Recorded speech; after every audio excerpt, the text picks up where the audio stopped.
सभी साथियों को मेरा नमस्कार, स्वागत है आप सबका आज 1 फरवरी के जनसत्ता विश्लेषण में। मेरे साथियों इस साल का पहला महीना गुज़र चुका है। बहुत समय बहुत तेज़ी से बीत जाता है, पता भी नहीं लगता है। शुरू करते हैं आज का संपादकीय और आज का जनसत्ता विश्लेषण। प्रथम पेज पे माननीय राष्ट्रपति जी का संबोधन सदन को जो होता है उसके बारे में छोटी-सी बाइट है। राष्ट्रपति द्रौपदी मुर्मू ने शुक्रवार को कहा कि प्रधानमंत्री नरेंद्र मोदी के नेतृत्व वाली सरकार के तीसरे कार्यकाल में 3 गुना अधिक गति से काम हो रहा है। देश की अर्थव्यवस्था को नीतिगत पंगुता की परिस्थितियों से उभारा गया एक राष्ट्र एक चुनाव वक्फ संशोधन विधेयक सरकार के महत्वपूर्ण कदम है। राष्ट्रपति ने बजट सत्र की शुरुआत में संसद के दोनों सदनों की संयुक्त बैठक को संबोधित किया और बजट आज इकोनॉमिक सर्वे तो आ चुका है और बजट की बस आने की आज और इंतज़ार है 11 बजे तक। पूरे दिन आज चलता रहेगा बजट। आगे देखते हैं मानवीय तकाज़ा।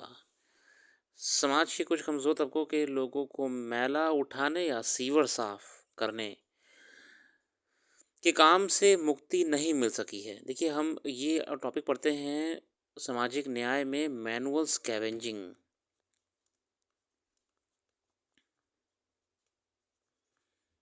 कई देशों ने इसे ख़त्म करने के लिए बहुत प्रयत्न करे हैं, कर भी दिया है। मशीनों का उपयोग करते हैं अब। ये दुखद है कि देश में कुछ हिस्से में आज भी परंपरागत तरीके से ये काम कराए जा रहे हैं। इसे रोकने के लिए संसद काफ़ी पहले कानून बना चुकी है, मगर वर्ष 18 में हुए सर्वेक्षण में पाया गया था कि 58,000 से अधिक लोग इस कार्य में संलग्न हैं। यह अमानवीय ही है कि ये लोग शुष्क शौचालयों की सफाई समान तरीके से या हाथ से करने पर मजबूर हैं।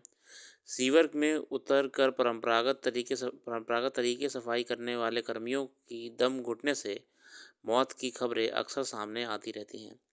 इनमें ज़्यादातर वह लोग होते हैं जिनके पास बचाव के साधन नहीं होते।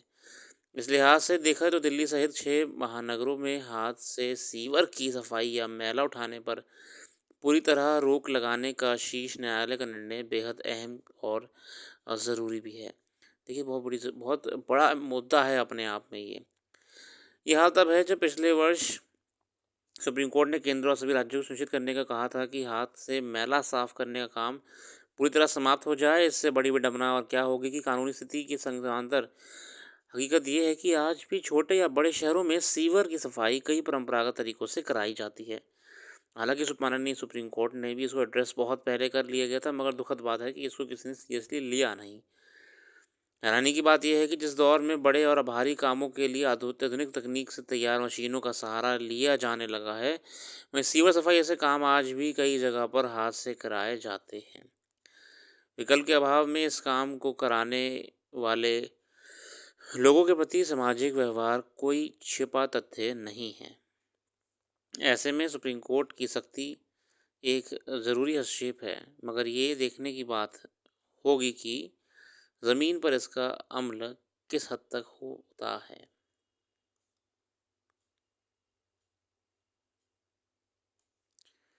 देखते हैं मैनुअल स्कैवेंजिंग को लेकर ये बात आर्टिकल है।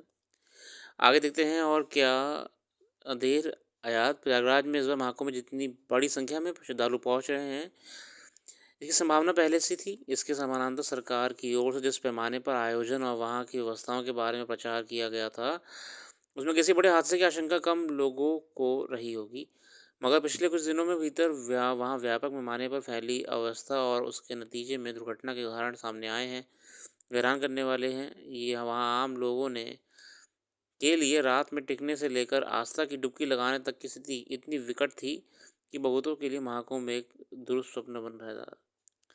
इसी बीच मौनी अमावस्या के मौके पर हुई दुर्घटना और उसमें कई लोगों की मौत मेले में अव्यवस्था के चरम उदाहरण के रूप में सामने आई। इस तरह की बहुस्तरीय समस्याओं की जड़ में एक बड़ा कारण ये देखा गया कि मेले में पहुंचने वाले विशिष्ट या अति विशेष लोगों के लिए कुछ विशेष व्यवस्थाएं की गई थी। इसका असर स्वाभाविक रूप से वहां पहुंचे आम लोगों की गतिविधियों पर पड़ा और नतीजे में एक त्रासदी घटना हुई। जानते हैं यहाँ खबरों में आ रहा है, पत्रकार भी कवर कर रहे हैं कि वीआईपी कल्चर के चक्कर में और व्यवस्था ठप हो गई। कई पुल बंद रहे, मात्र 3-4 पुल से ही पूरा मेला चलाया जा रहा था। महकुम की अहमियत को देखते हुए इसका आयोजन एक बड़ी जिम्मेदारी है, लेकिन इसके साथ ही ज़्यादा ज़रूरी है कि इस जिम्मेदारी को व्यवस्थागत मोर्चे पर पूरी संवेदनशीलता बरतते हुए कामयाबी के साथ पूरा किया जाए। अगला लेख है सिंधु लिपि और अनसुलझी गुत्थियाँ। प्रमोद भार्गव साहब कहते हैं, तमिलनाडु के मुख्यमंत्री के स्टालिन की भावना जो भी हो, लेकिन सिंधु लिपि की भाषा संरचना ज्ञात करने की दृष्टि से अध्ययन प्रोत्साहन की प्रशंसा करनी ही होगी। असल में हाल ही में क्या होता है, के स्टालिन साहब जो तमिलनाडु के चीफ मिनिस्टर साहब हैं, उन्होंने कुछ दिन पहले ये अनाउंसमेंट करा था कि जो भी डिसाइफर कर पाएगा स्क्रिप्ट को, इन सिंधु लिपि को, उसे डिकोड कर पाएगा, समझ पाएगा, उससे वो बहुत बड़ा धनराशि के रूप में इनाम देंगे, क्योंकि वो अपने इतिहास को और अध्ययन करना चाहते हैं। देश की तरक्की में काम ही आएगा वो, और कहीं ना कहीं हिस्टोरिकली इम्पोर्टेंट है रिसर्चर्स के लिए। उन्होंने घोषणा की है कि सिंधु लिपि की गुण रचना को पढ़ने और समझने वाले को 87 करोड़ रुपए की राशि पुरस्कार में दी जाएगी। हालांकि इस अनसुलझी गुत्थी को सुलझाने का उनका कोई पुरातात्विक समाधान खोजना ना होकर द्रविड़ वैचारिक संस्कृति को उत्तर भारतीय फलक पर प्राचीनता के रूप में स्थापित करना भी हो सकता है। अब इसके दो पॉइंट निकल के आए हैं कि लोग बोले कि भैया इसमें कोई भी हिस्टोरिकल एस्पेक्ट नहीं है, उन्हें कोई हिस्ट्री में से योगदान नहीं देना है। उन्हें असल में जो वहाँ पर हम जानते हैं कि भारत में भी उत्तर भारत दक्षिण भारत के बीच में द्रविड़न आइडियोलॉजी और तमिल द्रविड़ इन सबको लेके डिस्प्यूट रहता है, कौन ज़्यादा डेवलप्ड है, कौन पहले आया, किसका बोलबाला है। तो कुछ लोग ये भी कह रहे हैं कि पॉलिटिकली वो सिर्फ अपना एजेंडा पूरा करना चाह रहे हैं। रणनीति के अनुकूल परिणाम निकलते हैं तो वह तमिल राजनीति में लंबे समय तक बने रहने का मार्ग प्रशस्त करने में सफल हो सकते हैं। वैसे भी तमिलनाडु आज़ादी के बाद से भाषाई विवाद का केंद्र रहा, ये तो देखिए रहा ही है। नॉर्थ साउथ, उत्तर भारत दक्षिण भारत के बीच में ये मुद्दा हमेशा राजनीतिक रहा है। दुनिया का भाषाई संसार जितना अद्वितीय और व्यापक है, लिपियों का संसार भी उतना ही रहस्यमय है। किसी भी भाषा के लिखने के प्रकार या विधि को लिपि कहते हैं। ये तुम जानते ही हैं, आपकी स्क्रिप्ट। लिपियों का इतिहास भी मानव सभ्यता के विकास के साथ आगे बढ़ा है। विकसित होती सभ्यता और लिपियों की विविध आरंभिक रूप में शैल चित्रों और पुरातात्विक उत्खनन में मिलते रहे हैं। आदिम युग से लेकर अब तक विश्व के मानचित्र पर अनेक भाषाएं बोलियां अस्तित्व में आकर विलुप्त होती रही हैं। भारत में उद्भव और विलोपन की यह क्रिया कहीं अधिक रही है। हम ये भी जानते हैं कि इतिहास में कई भाषाएं आई हैं, कहीं चली गई हैं, कई लिपियां आई हैं, कई लिपियां चली गई हैं। कुछ समय पहले स्टालिन के जॉन मार्शल की मूर्ति का भी अनावरण किया। मार्शल ने ही 1921 में सिंधु घाटी की सभ्यता पहले उत्खनन की अगुवाई की थी। जॉन, अपने इतिहास में पढ़ा ही होगा जॉन मार्शल साहब के बारे में, आपको याद आ जाएगा अपने आप। जॉन मार्शल 1921 में इन्होंने, या आप उसमें पढ़ेंगे IVCO चैप्टर में, इंडस वैली सिविलाइजेशन वाले में। सिंधु लिपि ईसा से 2500 से 3500 वर्ष प्राचीन मानी जाती है। ये लिपि और हड़प्पा सभ्यता को परस्पर एक दूसरे का पर्याय माना जाता है। इस परिक्षेत्र का विस्तार मोहनजोदड़ो, कालीबंगा, लोथल और तमिलनाडु तक है। पाकिस्तान, अफगानिस्तान और ईरान भी इसी में शामिल हैं। हालांकि अब इसका समय 7000 ईसा पूर्व माना जाने लगा है।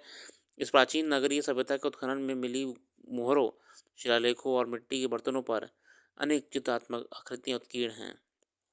स्टालिन को यह भ्रम है कि यदि सिंधु लिपि पढ़ ली जाती है तो संभव है इसकी प्राचीनता संस्कृत से पूर्व की भाषा के रूप में, अब यहाँ पे संस्कृत का देखिए है एक फाइट चल रहा है, के रूप में सिद्ध हो जाए। अब तक ऋग्वेद को छोड़ दें तो हड़प्पाकालीन कोई धर्म या समाज शास्त्र ग्रंथ नहीं मिला है। लेकिन ऋग्वेद ही उसको लोग डिसाइफर कर पाए हैं, समझ पाए हैं, उसका अध्ययन कर पाए हैं। अब इसके अलावा उनका ये ज़्यादातर तो ये माना जा रहा है कि ये पॉलिटिकल उद्देश्य है, मगर हम उस पर नहीं जाएंगे, राजनीति पे।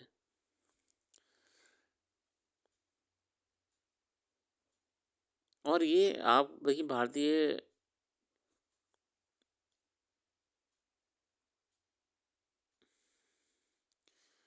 भारतीय राजनीति में संस्कृत द्रविड़ ये डिस्प्यूट हमेशा रहा है।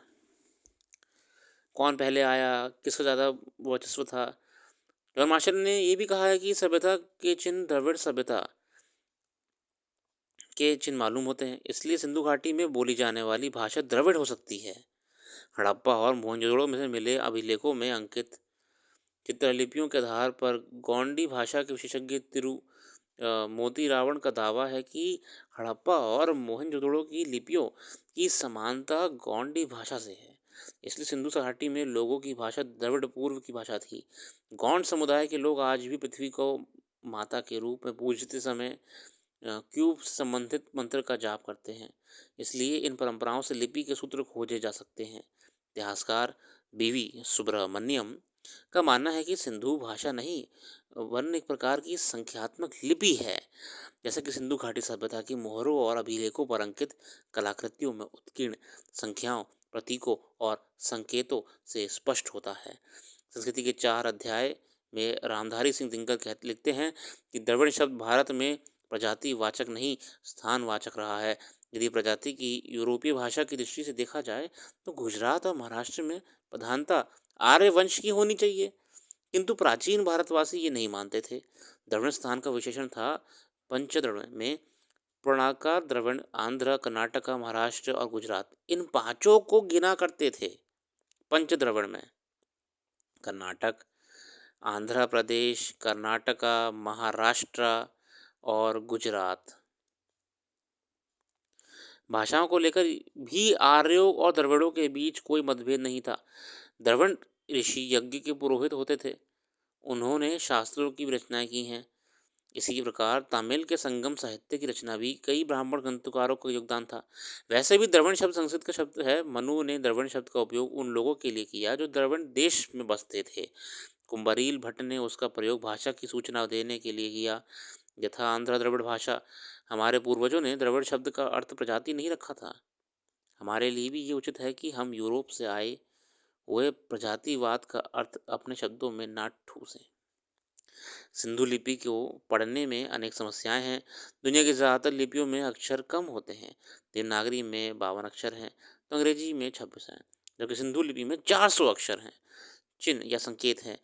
इसका निशान में विचित्र रूपों में है। ये देखने में मोहक चित्रों की तरह सजीले तथा रूपन होने के साथ इनमें परिवर्तित होते उतार चढ़ाव बहुत हैं। इन छवियों में बैलों का चिन्ह बहुतायत में है। अब विचारणीय बिंदु है कि जब लोग अपने अपने स्तर पर इस लिपि को पढ़ने के प्रयास में लगे थे तब इन्हें प्रोत्साहित क्यों नहीं किया गया। दरअसल सिंधु लिपि को पढ़ने की कभी सार्थक प्रयास किए ही नहीं गए, जबकि सिंधु घाटी से जुड़ी लिपियों के लगभग 3000 अभिलेख उपलब्ध हैं। असल में इस लिपि में संस्कृत के शब्दों के साथ ऋग्वैदिक चिन्ह भी अंकित हैं। संस्कृत के शब्दों में भी श्री अगस्त्य, मृगहस्ती, वरुण शर्मा, क्षमा, कामदेव, कामधेनु, पग, पंचपित, अग्निसिंधु, पुरम, ग्रह, गज्ञ, इंद्र और मित्र आदि शामिल हैं। ये अगस्त्य ऋषि की ही हैं जो नारद के कहने पर दक्षिण भारत गए और फिर कभी उत्तर की ओर लौटे ही नहीं। उन्होंने तमिल भाषा में का व्याकरण लिखा था। दरअसल इस लिपि को पढ़ने से इसलिए टाला जाता रहा कि कहीं उसकी प्राचीनता और अधिक प्रमाणित ना हो जाए। ऐसे होते हैं तो ऋग्वेद कालीन वैदिक सभ्यता तथ्यात्मक रूप में अन्य सभ्यताओं से प्राचीन सभ्यता की सिद्ध हो जाएगी। बहुत ही बढ़िया लेख, मतलब भारतीय इतिहास में ये एक लेजेंडरी हो जाएगा, एक लैंडमार्क हो जाएगा अगर इस लिपि के अध्ययन करके हम ये समझ पाएँ कि ये कहना क्या चाह रही है और इसका कहाँ तक विस्तार था।